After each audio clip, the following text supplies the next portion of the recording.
Okay, so I absolutely love the Series S. I think it packs a punch for its small size, and back when the PS5 and Series X were hard to get your hands on, the Series S was the only console I was able to get my hands on, and it kept me pretty busy playing games during that time, but the only issue I had was the storage size on the original Series S of 500 gigs. You know, you can only download maybe like 3 or 4 AAA titles, and that would be it. The memory would be full. And to be honest, you didn't even end up with the whole 500 gigs because the system had to take up some of that, so you winded up with around 300 and something gigs, which in today's gaming world, that just isn't enough. But with the new carbon black 1TB Series S, the storage situation is so much better on this console. I'm able to download at least 11 games before I start to run low on storage, which is more than enough games than I would even have the time to enjoy. Games like Starfield, Forza Horizon 5, and GTA 5, they all exceed 100 gigabytes, so it's nice to have that extra headroom when you want to download other games on this console. Because I remember back when I had the original Series S with the 500 gig storage, I ran into the situation multiple times where I would want to download a new game, but in order for me to do that, I would have to delete a game on the SSD, and I just had to keep on doing that because the storage size is so little, and that was something that I didn't really like doing, because what if I wanted to replay that game I just deleted? I would have to re-download it or, you know, delete another game and stuff like that. So you get what I'm trying to say. I absolutely love the new color on the system as well. So the new color is actually not an exact match with the Series X. It's a little lighter in color, which gives it its own distinct color.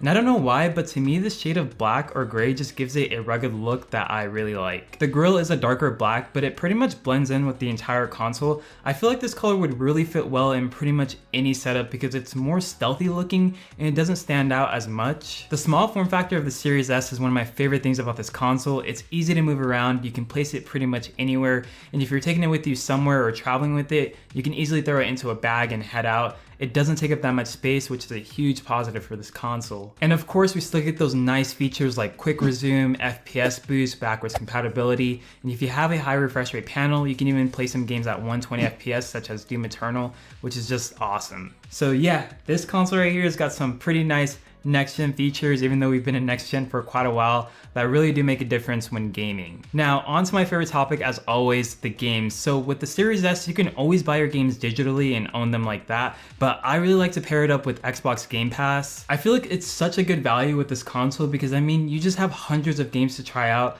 I've been subscribed to Game Pass for quite a while now, and it's been nice trying out different games that I probably otherwise wouldn't buy.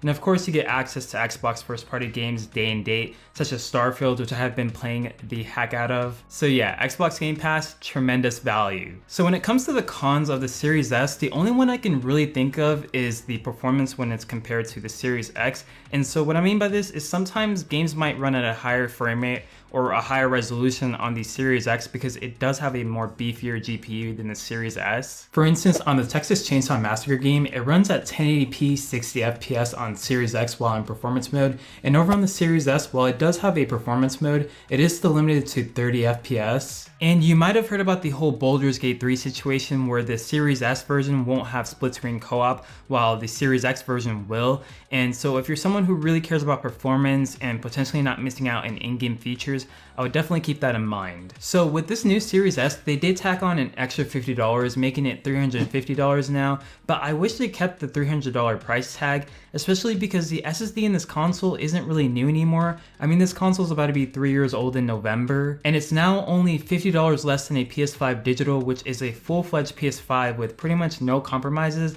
other than not having a disk drive, and it plays the same FPS and resolution as a regular PS5.